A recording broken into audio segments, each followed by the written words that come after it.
Chief news officer بول news کا حصہ ہیں فیصل عزیز خان صاحب ہمارے ساتھ ہیں، ان سے بات کرتے ہیں۔ فیصل صاحب، بڑی افسوسناک خبر ہے، ڈاکٹر عامر لیاقت حسین کا انتقال ہوا، لیکن ابھی تک وجوہات سامنے نہیں آ سکی ہیں، لیکن پچھلے دنوں جو ان کے بیانات تھے، ویڈیو پیغامات تھے، وہ بڑے ڈسٹربنگ تھے۔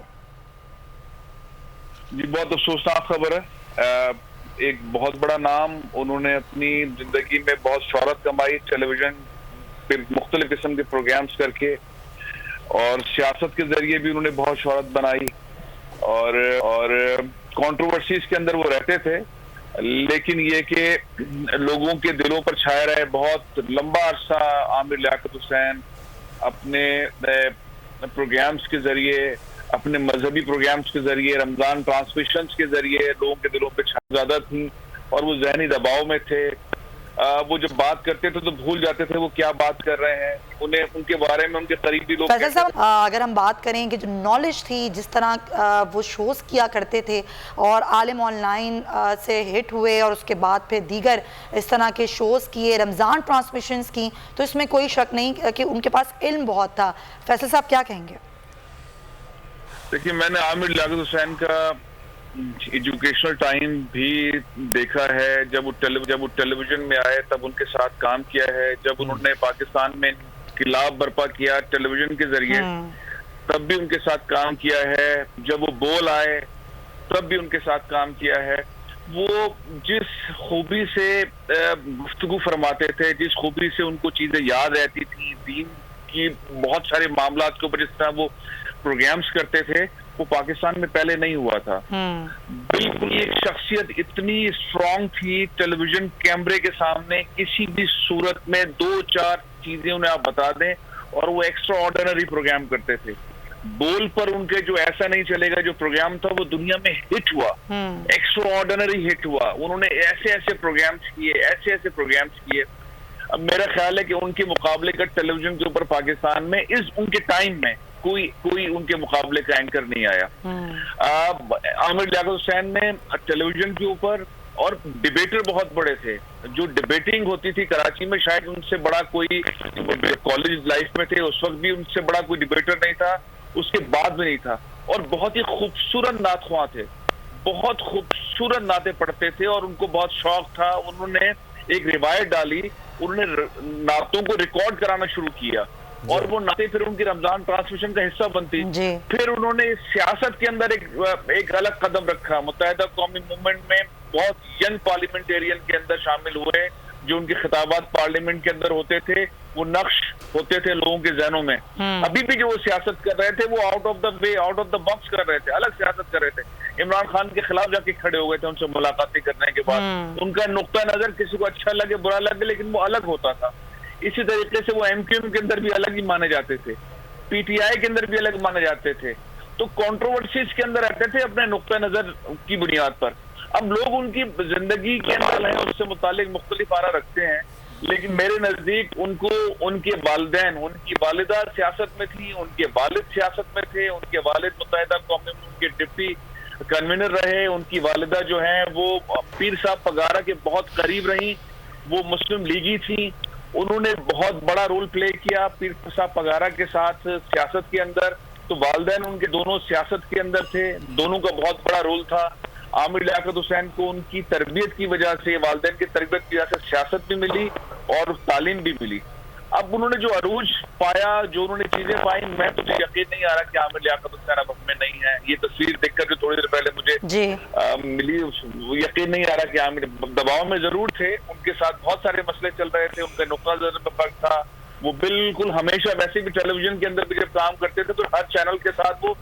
ہر کچھ عرصے کے بعد ایک پوزیشن میں کھڑے ہوتے تھے۔ وہ مینجمنٹ کے ساتھ، ٹیم کے ساتھ الگ قسم کا کام کرنا چاہتے تھے، اور وہ الگ ایک سینیریو میں کھڑے ہوتے تھے، تو ان کا نظریہ ایسے ہی تھا۔ لیکن یہ انتقال کی خبر مجھے بہت افسوس ہو رہا ہے، لیکن مجھے یقین نہیں آ رہا کہ عامر لیاقت حسین جو ہے وہ ہم میں نہیں رہے۔ ان کو جو جس طرح سے سراہا گیا، ان کو جس انداز میں انہوں نے سیاست کی، جس انداز میں انہوں نے ٹیلی ویژن پروگرام کیے، ایک دور تو ایسا تھا سمیہ کہ شاید کوئی بھی پاکستان میں ان جیسا مقبول اینکر نہیں تھا. No doubt. کوئی بھی عالم آن لائن کو مصر پاکستان میں روایت ڈالی, مختلف مکاتب فکر کے علماء کرام کو ایک پلیٹ فارم پہ بٹھایا. صحیح بات. وہ بریلوی علماء کرام ہو, شیعہ علماء کرام ہو, اہل حدیث ہو, دیوبند ہو, ان کو بٹھایا اور ایک موضوع کے اوپر ان جو اختلافات ہیں ان کو ختم کروانے میں بہت بڑا رول پلے کیا. اور بڑے بڑے علماء کرام کو ٹیلی ویژن کے اوپر لے کر آئے اور بڑے بڑے علماء کرام کو ایک ساتھ بٹھا کر ان چیزوں کو انہوں نے ان مسائل کو حل کرنے کی طرف لے کر گئے جو کہ پاکستان میں اس سے پہلے نہیں ہوا تھا. صحیح بات. پھر وہ ایک بار ایک 500 ٹاپ شخصیات کی لسٹ جاری ہوئی جس میں عموماً جو ہے وہ ملکوں کے بادشاہ ہوتے تھے یا بہت مالدار لوگ ہوتے تھے. شخصیت وہ شامل کیا گیا وہ ڈاکٹر عامر لیاقت حسین تھے, جس سے پاکستان میں یہ رجحان آیا کہ بھائی علم اور تعلیم اور اس قابلیت کی بنیاد کے اوپر بھی اس لسٹ میں جایا جا سکتا ہے. پھر باقی بہت سارے امیر لوگ اس میں شامل ہوئے, لیکن قابلیت کی بنیاد پر, تعلیم کی بنیاد کے اوپر یہ 22 شخص تھے. تو عامر لیاقت حسین کے اوپر قربانیاں ہیں, جو ان کا کام ہے وہ بہت سارا تھا, لیکن جو بیچ میں آخر کا جو وقت ہے اس میں ان کے کچھ فیصلے اس طرح کے تھے جس سے کنٹروورسیز کریٹ ہوئیں, جس سے کہا جاتا ہے کہ وہ دباؤ میں تھے. میری ان سے اکثر گفتگو ہوتی تھی تو وہ بات بھول جایا کرتے تھے. اب لوگ ان کے بارے میں مختلف آرا رکھتے ہیں, لیکن جو ان کا تعلیمی کیریئر رہا, جو ان کا پولیٹیکل کیریئر رہا, جو ان کا ٹیلی ویژن کا کیریئر رہا, شاید اس کا مقابلہ کرنے والا کوئی ٹیلی ویژن. فیصل صاحب ایک چیز میں شیئر کرنا چاہوں گی, آپ نے خود کہا کہ دباؤ میں تھے, بالکل وہ بہت دباؤ میں تھے, اور آخر کا جو یہ وقت تھا جو ان کی تیسری اہلیہ تھی ان سے علیحدگی اور سارے معاملات, تو میرا بھی ان سے رابطہ ہوا اور ایک شو کے لیے میں نے ان سے رابطہ کیا, تو اس وقت بھی اس دباؤ میں بھی ان کی حالت یہ تھی کہ وہ دوسرے کی بات بھی سن رہے تھے کہ دوسرا جو ہے اس کا موقف کیا ہے, اور اپنی بات بھی رکھ رہے تھے. اور ان کا اس وقت موقف یہی تھا کہ میں ٹھیک ہوں, یہ میرا اللہ جانتا ہے, اور لوگ ججمنٹل ہو سکتے ہیں لیکن میں بتا رہا ہوں کہ میں کیسا ہوں یہ میں جانتا ہوں یا پھر میرا خدا جانتا ہے. تو یہ بھی ایک بڑی عجیب سی بات ہے کہ جب کوئی ایک سی شخصیت ہوتی ہے فیصل صاحب, تو لوگ ججمنٹل بھی بہت زیادہ ہوتے ہیں, اپنے اپنے پیرامیٹرز میں جج کرتے ہیں. بالکل درست فرمایا آپ نے. اصل میں جو ان کی پہلی شادی اور ان کی دوسری شادی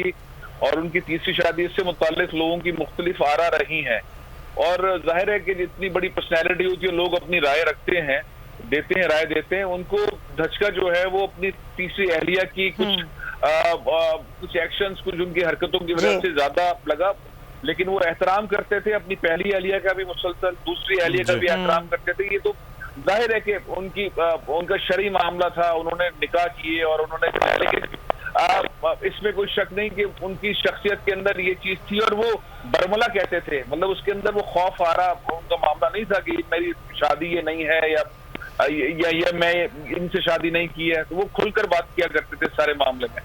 اب عامر لیاقت حسین کے اندر سب سے بڑی بات یہی تھی کہ وہ کبھی بھی کسی بھی پوائنٹ کے اندر کہیں پر دباؤ میں اپنے آپ کو نہیں لے کر آتے تھے. وہ عمران خان ہو, وہ فوجیوں کے ساتھ بھی بیٹھ کر, ایک ٹائم تھا جنرل مشرف کے ٹائم پر, وہ برملا اپنے گفتگو کرتے تھے, کراچی سے متعلق کھل کر بات کرتے تھے. ایک بہت پاورفل شخصیت پاکستان میں سیاست میں رہی, الطاف حسین, وہ بہت کھل کر ہوا کرتی تھی. تو یہ وہ والے نڈر قسم کے انسان تھے. یہاں پر تو میں بول کی بات کر رہا ہوں, میں جیو میں بھی ان کے ساتھ کام کرتا رہا, وہ بہت اپنے نقطہ نظر پہ وہ صحیح غلط ہے, جو سٹینڈ لیتے تھے وہ ایسا سٹینڈ لیتے تھے کہ اس سے بیک ہونا بڑا مشکل تھا. بالکل. فیصل صاحب, یہ چیزیں آپ کے ساتھ بڑا ایک طویل ان کا بھی معاملات رہے, ہم نے بھی ان کو یہاں پر دیکھا, بہت سے اختلافات اتفاقات ہمارے ساتھ بھی رہے ان کے, لیکن وہ اتنا سٹرونگ لینے والے اور بڑا سٹرونگ نروز کے آدمی, اور جیسے 6-8 گھنٹے کی ٹرانسمیشن کرتے ہوئے ایک لمحے کے لیے بھی وہ نہیں لغزش تھے. لیکن جو ابھی اطلاعات ہمارے پاس آ رہی ہیں وہ یہ بتایا جا رہا ہے کہ وہ گزشتہ روز بھی ان کے کمرے سے چیخنے کی جو ہے وہ آوازیں بھی آ رہی تھیں, کہ اتنا سٹرونگ نروز کا آدمی جسے چند مہینے پہلے تک ہم نے دیکھا بڑے سٹرونگ وہ تھے, وہ اچانک اس طرح سے کمزور ہوں کہ بار بار ان کی طبیعت بھی ناساز ہو رہی ہے, اور جو اطلاعات ابھی ان کے ملازمین کی جانب سے دی بھی جا رہی ہے, ہمیں ابھی کچھ ٹکرز کی صورت میں آ رہی ہے, وہ ایک مضبوط انسان کا اس طرح کمزور ہونا خاصا یہ بھی اس وقت جو ہے وہ عجیب سبق دے رہا ہے اور عجیب جو منظر دے رہا ہے. دیکھیے مدثر, میں نے آپ سے کہا مجھے یقین نہیں آ رہا ڈاکٹر عامر لیاقت حسین ہم میں نہیں رہے, کیونکہ مجھے اندازہ ہے, میں ان سے کافی ساتھ کام کرتا رہا ہوں, کہ وہ اس شخصیت کے مالک تھے کہ وہ ان کو دل کا دورہ پڑنا, تو کیونکہ کسی اس طرح کی بیماری کے اندر میں نے کبھی ان سے نہیں سنا یا ان کے قریب بھی دوست احباب سے نہیں سنا. بڑی تعداد کے اندر ان کے لوگ ملنے والے مسلسل اطلاعات بھی پہنچاتے تھے, ان سے گفتگو ہوتی تھی, کبھی انہوں نے بیماری کے حوالے سے کوئی بات نہیں بتائی. سبسکرائب کریں اور بیل دبائیں تاکہ کوئی خبر رہ نہ جائے.